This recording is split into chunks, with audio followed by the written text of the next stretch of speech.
معاكم النهارده الفشار بطريقه سهله جدا وهيفشر. مفيش ولا واحده في الحله هتفضل مش مفشره. طبعا في ناس كتيره بتعاني انها بتعمل الفشار والحبات بتتبقى في الاخر ما بتفشرش. انا هقول لكم ازاي ونخليه يفشر كله. معانا هنا حبه زيت اهو. ننزل بحبه زيت.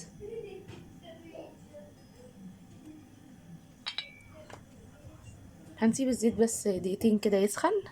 هننزل بقى بالفشار معانا في الحله. هننزل بالفشار اهو معانا كده في الحله، وعليه الملح بتاعنا اهو. ونرش عليه كده الملح ونقلبه بقى كده مع بعضه بس. ونسيب النار متعلية عليه، مش هنوطي عليه. وهنغطي بقى الحلة اهي، وهنسيب النار متعلية عليه بقى لغاية لما ما نسمعش صوت طرقعة. هنفضل معلين عليه لغاية اما يطرقع معايا، والاقي الطرقعة وقفت معايا هقوم اغطي عليه خالص لغاية اما يبطل خالص. هقوم اطفي عليه، وهتاكلوا احلى فشار مفشر وجميل جدا.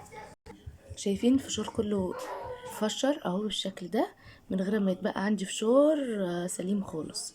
نفضل معليين عليه لغايه ما يطرقع كله كله كله اهو. نبدا بقى نفضيه في الطبق بتاعنا. شايفين؟ حابه اوريكم اهو الفشار. شايفين مفشر وجميل ازاي. نفضيه معاكم وجربوه بالطريقه دي وهيفشر معاكم وهيبقى جميل جدا جدا اهو. شايفين اهو؟ مش بقى عندي فشار هنا خالص. شايفين كله مفشر معايا وبقى جميل ازاي.